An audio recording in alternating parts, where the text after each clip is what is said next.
ODI world cup में पहला semifinal खेला जाने वाला है। टूर्नामेंट की दो बेहतरीन टीमों के दरमियान एक तरफ भारत है जो अब तक इवेंट में कोई भी मैच नहीं हारी है, तो दूसरी तरफ न्यूजीलैंड है जिसने through out ODI world cup शानदार परफॉर्मेंसेस दिखाई हैं। मुंबई के वानखेड़े स्टेडियम से बेहतरीन अपडेट यह है कि भारत ने टॉस जीत लिया है और पहले बैटिंग करने का फैसला किया है। It was a wonderful toss to win for team India, क्योंकि ये कतरे स्लो पिच है। इतलात जो हम तक पहुँच रही हैं वो ये है कि स्पिनर्स को काफ़ी हद तक असिस्ट करेगी ये पिच, और सेकेंड बैटिंग करना इतना आसान होगा नहीं। अभी अतीक ऑफ द रिकॉर्ड हमें बता रहे थे कि यहाँ पर 4 मैचेस खेले गए हैं और चारों मैचेस पहले खेलने वाली टीम ने जीते हैं। So it's going to be very very difficult for team New Zealand, even though New Zealand ने अभी तक शानदार परफॉर्मेंस दिखाई हैं और अच्छा चेज भी किया है, लेकिन भारत की bowling performance through out world cup बहुत शानदार रही है। उनके बैटर्स बड़ा अच्छा परफॉर्म करते आए हैं। दोनों टीमों की स्ट्रेंथ पर बात करेंगे, टॉप 5 स्कोरर्स दोनों टीमों के कौन कौन है, टॉप 5 बॉलर्स दोनों टीमों के कौन कौन है, ये सब होगा इस शो में। लेकिन उससे पहले एक्सपर्ट्स का तारुफ करा देते हैं। हमारे साथ मौजूद है टेस्ट क्रिकेटर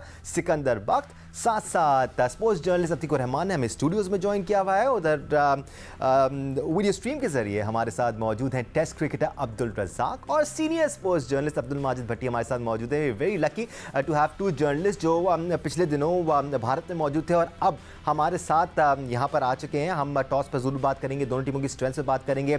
ज़रा भट्टी साहब और याया से मैं पॉइंट ऑफ व्यू शामिल कर लूँ। आज सुबह से ही भट्टी साहब वो जो पिच की कंट्रोवर्सी चलती रही, या थोड़ा ज़्यादा जल्दी रिएक्शंस आ गए लोगों ने अज्यूम करना शुरू कर दिया कि आईसीसी का ऐसा कोई रूल है। ऐसा कोई रूल है नहीं कि पिच चेंज नहीं की जा सकती। तो ग्राउंड स्टाफ जो होता है उसकी स्वाबदीद पर होता है कि वो किस तरह की पिच तैयार करता है, और जो आईसीसी का रिप्रेजेंटेटिव है वो इस पूरे मामले को ओवरसी करता है। आज के मैच के लिए वो एंडी एटकिंसन है और वो फ्रस्ट्रेटेड ज़रूर थे, लेकिन इसमें कोई मुमानियत नहीं है पिच चेंज करने पे। प्लीज क्लैरिफाई कर दीजिएगा। दानिश, जो आईसीसी का एक स्टैंडर्ड प्रोसीजर है कि ऐसी पिच बनाई जाए जिसपे दोनों टीमों को बराबर की मदद मिले। ये नहीं कि होम टीम के लिए बहुत ज्यादा एडवांटेज हो। दुनिया में जहां जहां आईसीसी इवेंट्स होते हैं वो पिचेस तो लोकल क्यूरेटर्स बनाते हैं, लेकिन आईसीसी के जो पिच कंसल्टेंट हैं एंडी एटकिंसन, आइलैंड से उनका ताल्लुक है। पाकिस्तान में भी 2-3 बार आकर पाकिस्तान इंडिया सीरीज में पिचेस बना चुके हैं। वो सिर्फ ये देखते हैं कि लोकल टीम को कोई बहुत ज्यादा उसमें एडवांटेज ना मिले। लेकिन यहाँ पर चूंकि होस्ट मुल्क इंडिया है, आपको पता है कि इस वर्ल्ड कप में मैं और अतीक जब भारत में थे, बहुत सारी ऐसी चीजें थी जो आईसीसी को करनी चाहिए थी, लेकिन आईसीसी सामने नजर नहीं आ रहा था। लेकिन न्यूजीलैंड क्रिकेट बोर्ड के जो फॉर्मर चीफ हैं वो इस वक्त आईसीसी के प्रेसिडेंट हैं। तो आई होप कि अगर कोई इस किस्म की कंट्रोवर्सी होगी तो आईसीसी की इसमें सुक्की होगी, और प्रेसिडेंट चूंकि उनका ताल्लुक न्यूजीलैंड से, तो वो भी उसमें कोई ना कोई रोल प्ले करेंगे। मेरे ख्याल में इंडिया ने अभी तक जो पिचेस बनाई हैं वो तो अपनी टीम के लिए बनाई हैं, उनको ज्यादा एडवांटेज है। लेकिन जो वो क्रिकेट खेल रहे हैं वो भी एक्स्ट्रा ऑर्डिनरी क्रिकेट है। ऐसी क्रिकेट दुनिया की कोई और टीम नहीं खेल रही। जनरली अगर हम देखें क्रिकेट की तारीख को अतीक, जो होम टीम होती है उसके मुताबिक ही कंडीशंस होती हैं, क्योंकि वो वहाँ खेलने के आदी होते हैं। भारत में जो पिचेस हैं वो रिलेटिवली स्लो हैं। अगर हम इंग्लिश कंडीशंस को कंपेयर करें भारत की कंडीशन से, तो ज़मीन आसमान का फ़र्क तो है ना। अब इंग्लैंड में मैच हो रहा है तो पिच को स्लो डाउन तो नहीं किया जाएगा कि दोनों टीमों को एक जैसी कंडीशंस मिलें। फेयर प्ले इसी कहते हैं कि फेयर कंडीशंस हो दोनों टीमों के लिए। लेकिन दानिश, ये होम सीरीज़ नहीं है, ये आईसीसी का इवेंट है। आप होम सीरीज़ में तो आपका होम जो ग्राउंड होता है वो आप वहाँ अपना माइलेज ले सकते हैं, लेकिन आईसीसी के इवेंट में ये सब कुछ नहीं है। दरअसल सारा जो कन्फ्यूजन है वो ये है कि क्या आईसीसी के रूल के अंदर नॉकआउट मैचेस फ्रेश विकेट पर कराना ये उनके रूल्स के अंदर है या नहीं है। लेकिन इस टूर्नामेंट के अंदर कोई ऐसा रूल नहीं है कि आप नॉकआउट मैचेस जो हैं वो फ्रेश विकेट पे, और ना ही आईसीसी का ऐसा कोई रूल, ना आईसीसी का कोई रूल। 2019 में हुआ था कि वो नॉकआउट मैचेस जो हैं वो फ्रेश विकेट पे हुए थे, और जो ऑस्ट्रेलिया में 2022 में T20 वर्ल्ड कप हुआ था उसमें ये था कि आप यूज विकेट भी यूज कर सकते हैं। ये वजाहत भी कर दें क्योंकि वो फैसला टूर्नामेंट कमेटी ने लिया था। एक तो आईसीसी के रूल्स हैं, और हर बड़े टूर्नामेंट के लिए चाहे जो भी स्पोर्ट हो एक टूर्नामेंट कमेटी बनती है, और वो कमेटी सवाल सिर्फ ये हो रहा है दानिश, यहाँ पर जो उठाया जा रहा है, जो हो रहा है कि जो एक पिच पहले डिसाइड हो गई थी उसको चेंज क्यों किया गया। सिर्फ ये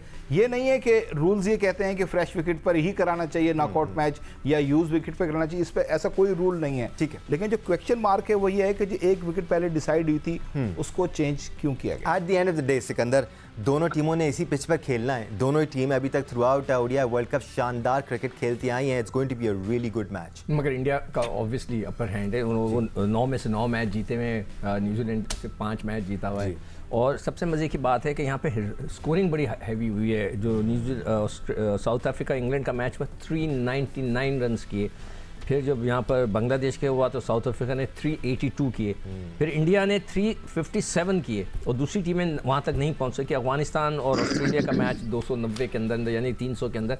तो पिच पे रन्स हैं और वहाँ पर अगेन स्विंग भी होता है। अगर आप ये बात करें कि जी इंडिया ने अपने लिए स्पिनिंग ट्रैक बनाया तो उनके तो सीमर्स ने कमाल बॉलिंग की। बिल्कुल कोई शक नहीं है, हम बहुत वैलिड पॉइंट है ये सिकंदर। मैं तो हमेशा इंडिया की टीम को अप्रिशिएट करता हूँ और आज मैंने अपने ट्विटर में लिखा कि अगर ऐसा हुआ है कि उन्होंने पिच चेंज किए तो मुझे बड़ा अफसोस होगा, इसलिए कि इंडिया की टीम बहुत अच्छा खेल रही है।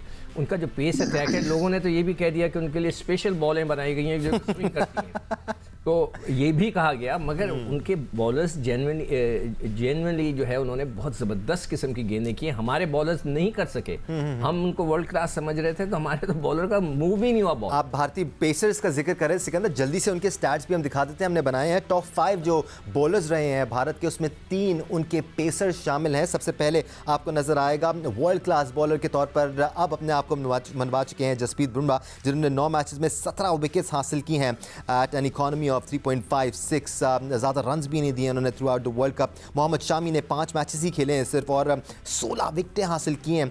2 फाइफर्स भी शामिल हैं इसमें, एक बार 4 विकेटें भी हासिल की हैं मोहम्मद शामी ने। He has been on fire. फिर उनके 2 स्पिनर्स आ जाते हैं, रविंद्र जडेजा जिन्होंने 9 मैचेस में 16 विकेट्स हासिल किए हैं, कुलदीप यादव ने 9 मैचेस में 14 विकेट्स हासिल किए हैं, और फिर मोहम्मद सिराज हैं जो कि जो मिड ओवर्स हैं, जो ट्रांजिशन पीरियड होता है उसमें बड़ी ज़बरदस्त प्रॉपर बॉलिंग करते हुए नजर आते हैं और विकेट्स भी लेते हैं। तो अब्दुल रज़ाक, ये स्ट्रेंथ रही है भारत की, स्पिनर्स को सपोर्ट करे पिच या पेसर्स को।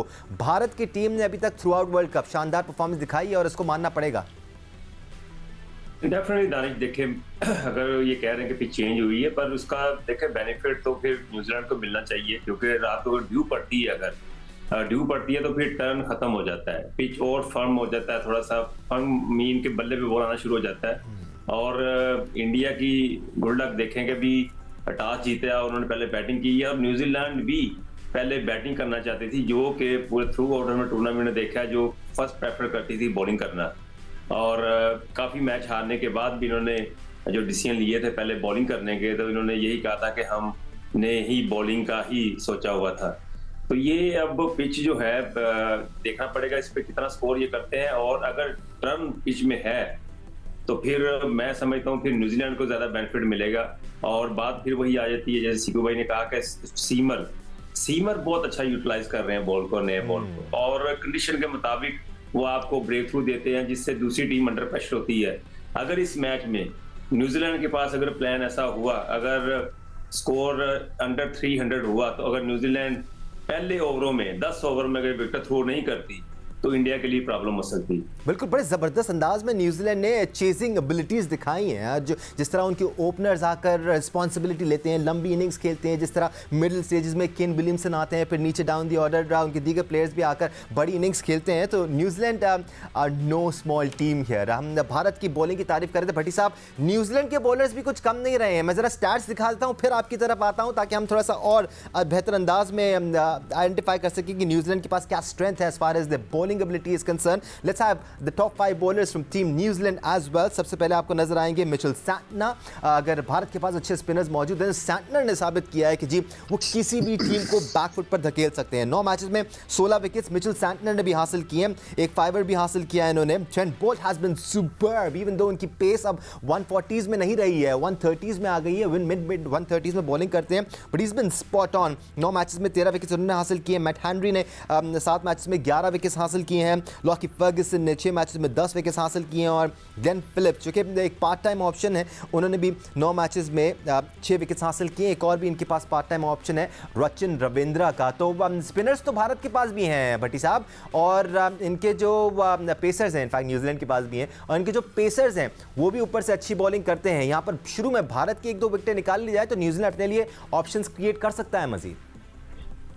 दानिश, इस वानखेड़े स्टेडियम की पिच पर मेरे ख्याल में मिचेल सेंटनर जो है ना, उनकी बॉलिंग जो है वो बड़ी इंपॉर्टेंट होगी, क्योंकि वो बहुत ही फंसा के बैट्समैनों को बॉलिंग करते हैं। लेकिन न्यूजीलैंड बैड लक भी रहा है, जैसा लॉकी फर्गुसन अनफिट हो गए, लेकिन ट्रेंट बोल्ट उनकी बॉलिंग में है। ग्लेन फिलिप्स की आपने बात की, मेरे ख्याल में न्यूजीलैंड की टीम एक हाईली अंडररेटेड टीम है, जिसको हर टूर्नामेंट में दुनिया वाले जो हैं, जो बड़े बड़े एक्सपर्ट्स हैं, वो इस टीम को बहुत ज्यादा फेवरेट करार नहीं देते। लेकिन हर टूर्नामेंट में आप देखें, हालांकि इन्होंने आज तक कभी क्रिकेट वर्ल्ड कप नहीं जीता, लेकिन 2019 का जो उन्होंने फाइनल खेल दिया, लोग आज भी उसको याद करते हैं। केन विलियमसन खुद इतने बड़े इंसान हैं, लो प्रोफाइल में रह के आप देखें उनकी क्या जबरदस्त परफॉर्मेंस है। फिर उनके पास एक से बढ़कर एक, तो मेरे ख्याल में लोग ये जो भारत की जो 9 लगातार मैच जीतने की जो मिथ है, मुझे लग रहा है कि शायद न्यूजीलैंड आज उसमें डेंट डालेगा। अगर न्यूजीलैंड जीत भी नहीं सका तो अच्छा मैच जरूर होना चाहिए, वन साइडेड मैच नहीं होगा। अमूमन जब आप किसी बड़ी टीम से खेल रहे होते हैं तो आप ये ज़रूर कहते हैं आपको अच्छा स्टार्ट चाहिए सिकंदर, ऊपर से अगर आप 1-2 विकेटें हासिल कर लें तो आप डेंट लगा सकते हैं। लेकिन अगर हम भारत की बात करें तो भारत के 5 बैटर्स ऐसे हैं जिन्होंने शानदार बैटिंग परफॉर्मेंसेस दिखाई हैं।